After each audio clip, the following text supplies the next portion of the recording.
Ngopi dulu. Kopi tanpa gula dari sang cucu.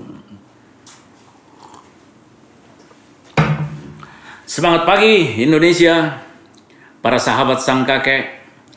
Refleksi kita pagi ini tentang Omnibus Law, Cipta Kerja. Nah, ini udah banyak permintaan supaya ini juga dibahas dalam Sang Kakek Network.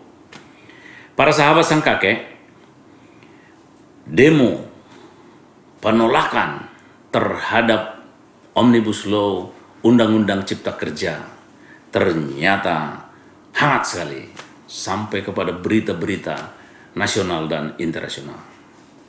Pertanyaannya, apa yang didemo? Apa itu Omnibus Law? Apa itu Undang-Undang Cipta Kerja? Seringkali yang mendemo ini juga tidak mengerti. Lalu kita mau bertanya, Omnibus Law itu apa sih? Kalau bahasa sederhananya, kalau kita gambarkan, ibaratnya jalan kita itu adalah gambaran dari hukum. Lalu jalan ini carut-marut, banyak rintangan-rintangan hukum yang ada di jalan ini. Padahal investasi atau usaha mau jalan jadi terhalang. Lalu diciptakanlah Omnibus Law ini, sebuah bus berisi hukum yang bisa menggergaji segala hukum-hukum yang carut-marut yang bertentangan di jalan ini. Lalu bus hukumnya lewat.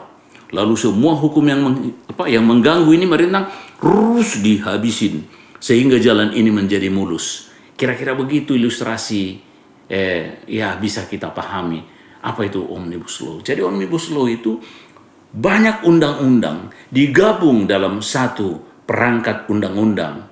Makanya Undang-Undang Cipta Kerja ini juga namanya sebetulnya kurang pas. Karena kenapa? Ada beberapa klaster dalam Undang-Undang Cipta Kerja itu. Menyangkut pajak, ada menyangkut investasi, ada menyangkut perizinan, ada menyangkut lapangan pekerjaan, dan banyak hal. Bagaimana memudahkan investasi supaya investasi dari luar itu dan dari dalam negeri datang. Itu sebetulnya. Karena kenapa? Sudah terlalu banyak keluhan selama ini. Menyangkut perizinan kita, menyangkut soal investasi yang masuk, kendalanya adalah banyak sekali peraturan-peraturan, khususnya di daerah juga, yang carut-marut, bahkan membuat orang berpikir ulang untuk melakukan investasi.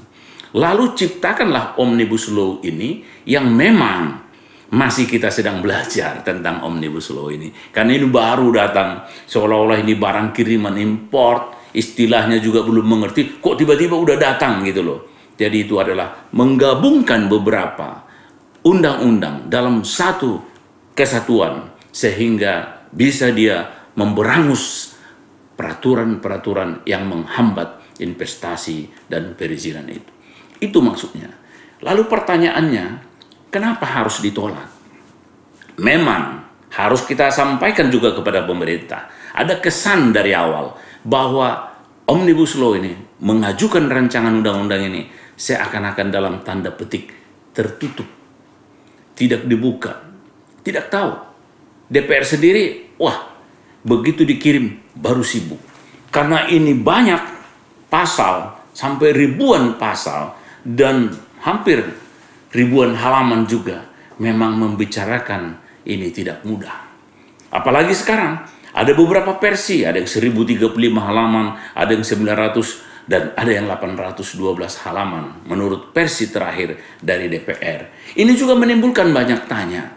Padahal menurut Aji Samsudin, Wakil Ketua DPR, katanya ini karena memakai legal form kertasnya, jadi berubah dari sebelumnya sehingga menjadi 812 halaman. Kenapa hal seperti itu jadi dipertanyakan? Karena seringkali juga di DPR ini ada penyusupan pasal-pasal seperti undang-undang tembakau dan yang lain-lain dulu. Itu mengingatkan orang hati-hati dengan penyusupan. Tetapi persoalannya bukan hanya di situ.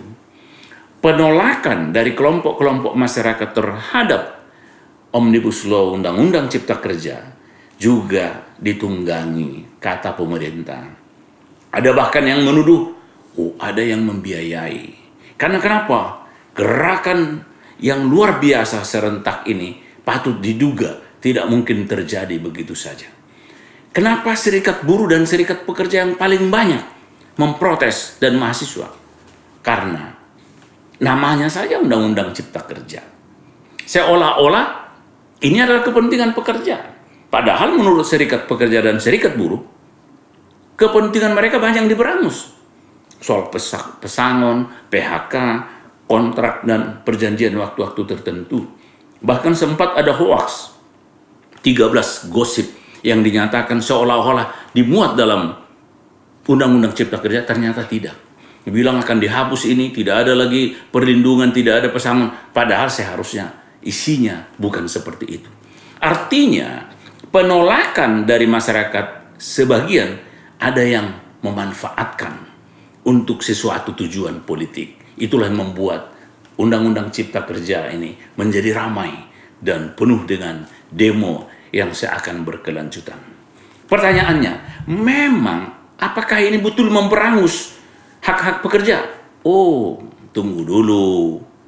Sebetulnya Undang-Undang Cipta Kerja memang diciptakan untuk menciptakan lapangan pekerjaan baru. Memang agak terganggu para pekerja yang sekarang. Tetapi ini adalah penyesuaian terhadap kondisi kita, investasi kita yang harus kita tarik karena pandemi ini dalam rangka mengamankan Republik dan pertumbuhan ekonomi ke depannya. Itu yang membuat makanya serikat pekerja yang ada seakan-akan dalam tanda petik lagi terganggu. Lalu bagaimana ujungnya? Apakah demo bisa membatalkan Undang-Undang Cipta Kerja Omnibus Law? Tidak. Dua kemungkinan membatalkan Omnibus Law Undang-Undang Cipta Kerja. Pertama adalah dikeluarkan Presiden Perpu, peraturan pemerintah pengganti undang-undang. Yang kedua, dibatalkan oleh Mahkamah Konstitusi. Hanya itu dua jalan. Apakah mungkin Presiden mengeluarkan Perpu? Itu kayaknya tidak mungkin. Kenapa? Ada beberapa alasan. Pertama, ini adalah hak inisiatif yang digunakan pemerintah untuk mengajukan Undang-Undang Cipta Kerja ke DPR. Bukan inisiatif DPR. Apakah mungkin rancangan undang-undang yang diinisiasi oleh pemerintah begitu disahkan dengan DPR lalu mereka batalkan? Itu sulit. Kecuali kalau ini adalah hak inisiatif dari DPR seperti Undang-Undang Ideologi Pancasila kemarin. Yang kedua, Presiden sudah menyatakan kalau tidak setuju dengan Undang-Undang Cipta Kerja, silakan gugat ke Mahkamah Konstitusi. Secara hukum, memang konstitusi kita menyediakan sarana, media, jalan untuk membatalkan atau membatalkan pasal tertentu dari undang-undang terhadap undang-undang dasar. Kalau ada yang bertentangan dari undang-undang ini dengan undang-undang dasar, maka boleh diajukan menggugat uji materi ke Mahkamah Konstitusi. Berarti, kalau hukum menyediakan sarana dan prasarana untuk mengajukan penolakan dan membatalkan, kenapa harus demo? Mungkin demo tidak dilarang. Itu adalah hak konstitusi. Tetapi kalau demo sampai merusak fasilitas umum karena dengan alasan menolak Undang-Undang Cipta Kerja, itu juga tindak pidana. Jadi tolong diingat, demo adalah hak yang dijamin oleh konstitusi. Tetapi merusak juga dilarang oleh hukum pidana kita. Karena itu menjadi tindak pidana. Makanya kepada penegak hukum, yang demo tidak boleh dilarang, tapi yang merusak fasilitas umum dan membuat keonaran tidak tangkap, tidak peduli siapa, apapun kelompoknya, itu harus kita ingat. Sebab semua sama di hadapan hukum. Biarpun dia organisasi, apapun, oke, silakan salurkan ketidaksetujuan. Gugat kalau perlu, tetapi merusak fasilitas umum, mengganggu ketertiban masyarakat, itu melanggar hukum. Dan itu tindak pidana dan harus dihukum. Itulah salah satu ciri kita sebetulnya sebagai negara hukum. Semua warga negara harus sadar hukum, penegak hukum tidak boleh takut, tegakkan hukum, tegakkan keadilan, apapun resikonya, siapapun pelakunya, itu baru negara hukum. Oleh karena itu, para sahabat sang kakek memahami Undang-Undang Cipta Kerja, Omnibus Law yang masih baru ini, mari kita belajar. Tidak setuju, salurkan gugatan melalui Mahkamah Konstitusi. Itu dijamin hak kita berkonstitusi dan menolak sebuah undang-undang, pasalnya atau undang-undangnya diuji dengan konstitusi atau undang-undang dasar 45 kita. Itu ada lembaga kita, namanya Mahkamah Konstitusi. Kita tunggu saja. Kalau ada elemen masyarakat yang akan mengajukan ini, tapi tunggu dulu. Ada waktu 30 hari setelah ini, apakah akan ditandatangani presiden atau tidak Undang-Undang Cipta Kerja ini. Kalau presiden menandatangani, sah berlaku, baru gugat. Berarti sudah ada nomornya, Undang-Undang nomor sekian. Kalau belum, tunggu 30 hari. Sebab 30 hari, presiden menandatangani atau tidak menandatangani, undang-undang itu sah berlaku. Baru ada penomoran dan pengundangan. Begitu kira-kira gambaran tentang Undang-Undang Cipta Kerja. Bagi masyarakat, ingat, ada seorang menteri kita, Prabowo, mengatakan begini, lihat dulu pelaksanaan Undang-Undang Cipta Kerjanya. Kalau nanti tidak baik, baru gugat ke Mahkamah Konstitusi. Salah seorang calon presiden yang menjadi kompetitor Presiden Jokowi 2019, tetapi masuk dalam kabinet, ternyata pikirannya jernih seperti itu. Bisa juga mungkin itu ditiru, atau bisa juga didengar. Kita tunggu saja. Kalau tidak baik, gugat saja. Minta batalkan. Tapi kalau baik, kenapa harus digugat? Begitu kira-kira para sahabat sang kakek. Demikian dulu refleksi kita pada pagi hari ini dengan topik Undang-Undang Cipta Kerja yang maha luas, banyak halamannya, dan tidak mungkin kita bahas satu persatu pesannya pada refleksi saat ini. Tetapi yang mau kita pesankan, mari kita sadar hukum.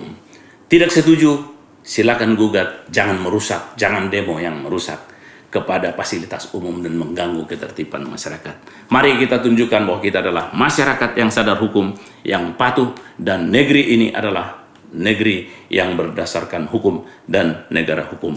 Demikian para sahabat sang kakek, refleksi kita. Sampai ketemu pada refleksi berikut. Terima kasih.